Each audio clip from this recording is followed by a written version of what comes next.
मूर्खों को समझाना, चरित्रहीन स्त्रियों की चिंता करना तथा एक निराशावादी इंसान के साथ समय व्यतीत करना बेवकूफी है, क्योंकि मूर्ख ज्ञानवर्धक बातें नहीं समझ पाते।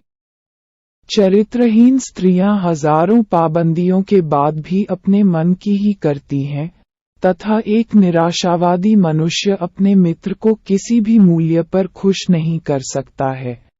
जिस घर में एक चरित्रहीन दुष्ट पत्नी, कपटी मित्र तथा कटुभाषी नौकर हो, वह घर सर्प से भरे स्थान से भी अधिक संकटप्रद होता है। ऐसे घर में न रहना ही बेहतर होता है। एक व्यक्ति को अपने संकट भरे समय के लिए धन इकट्ठे करके रखने चाहिए।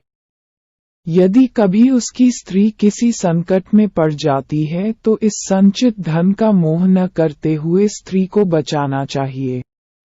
मनुष्य को ऐसे देश में बिल्कुल भी नहीं रहना चाहिए जहां पर रोजगार की सुविधा न हो, आदर न हो, शुभचिंतक न हो तथा अंततः शिक्षा प्राप्त करने के स्रोत न हो।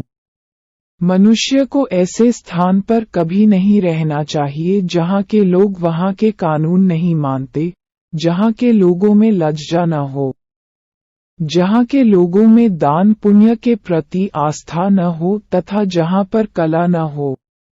ऐसे स्थानों में रहना एक निर्जन वन में रहने से भी अधिक खतरनाक होता है।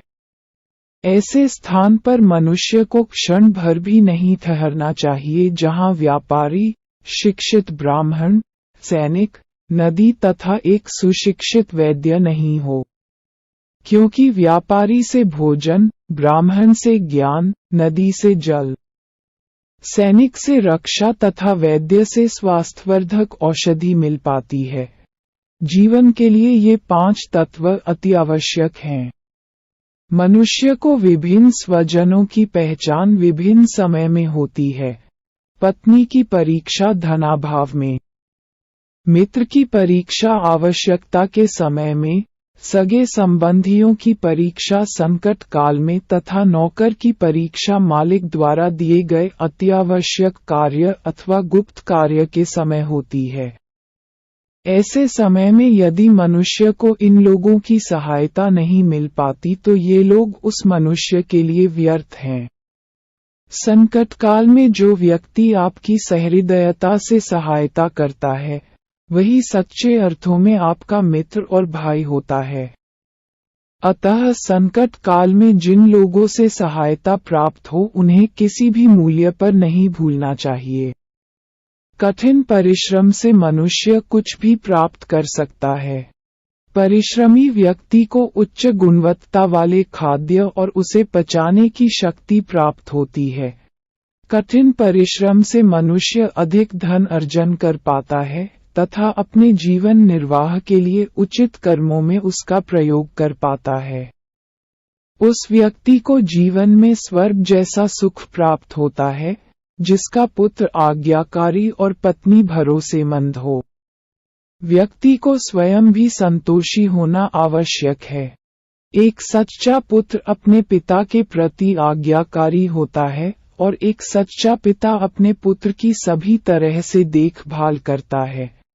सत्यता किसी भी संबंध को मधुर बनाता है और संबंधी संबंधों से परे मित्र भी बन जाते हैं। ऐसे मनुष्य से दूर रहना ही सही होता है, जो सामने मिथ्या प्रशंसा करता हो तथा पीठ पीछे हानि पहुंचने की नियत रखता हो। ऐसे मित्र विष से भरे उस प्याले की तरह होते हैं, जिसके ऊपर दुग्ध रख दिया गया हो। सभी पहाड़ियों में मणिमुक्ता नहीं होती, सभी स्थान घर नहीं होता और सभी घर आदर्श मनुष्यों के लिए उत्तम नहीं होता। सभी हाथी के पास गजमुक्ता मणि नहीं होती तथा सभी जंगलों में चंदन का पेड़ नहीं पाया जाता है। तात्पर्य ये है कि सभी मनुष्य आदर्श मनुष्य नहीं होते हैं। मित्रता अपने स्तर के मनुष्य के साथ ही बेहतर होता है। किसी राजा के अंतर्गत नौकरी सबसे बेहतर होती है तथा एक स्त्री को अपने घर में रहना चाहिए। स्त्रियां घर में ही सुरक्षित होती हैं। चाणक्य के अनुसार प्रलय के समय समस्त स्थल समुद्र के नीचे चला जाएगा, किंतु आदर्श मनुष्य के चरित्र में कई समुद्र एक साथ समा सकते हैं। अतः ऐसे मनुष्य बुरे से बुरे समय में भी अडिग रहता है। किसी बड़े परिवार से संबंध रखने वाला अति सुंदर नौजवान यदि अशिक्षित रह जाए तो लोग उसे ठीक उसी तरह नजरअंदाज करते हैं जैसे एक सुगंधहीन फूल को नजरअंदाज किया जाता है। कोयल की सौंदर्यता उसकी आवाज में, स्त्री की सौंदर्यता उसकी ईमानदारी, एक कुरूप की सौंदर्यता उसकी शिक्षा तथा एक साधु की सौंदर्यता उसमें निहित दयाभाव में होती है। एक परिवार को बचाने के लिए एक मनुष्य, एक गांव बचाने के लिए एक परिवार तथा संपूर्ण राज्य को बचाने के लिए यदि एक गांव का बहिष्कार करना पड़े तो इसमें कोई गलत बात नहीं है। चाणक्य के अनुसार एक कर्मठ व्यक्ति कभी भी दरिद्र नहीं होता। ठीक इसी तरह सदैव ईश्वर का स्मरण करने वाला कोई पाप नहीं कर सकता है, तथा शांत स्वभाव का एक व्यक्ति कभी भी झगड़ा नहीं कर सकता है।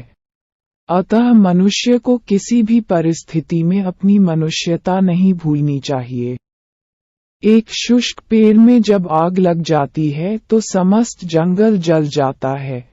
इसी तरह से एक नालायक पुत्र समस्त खानदान को तबाह कर देता है।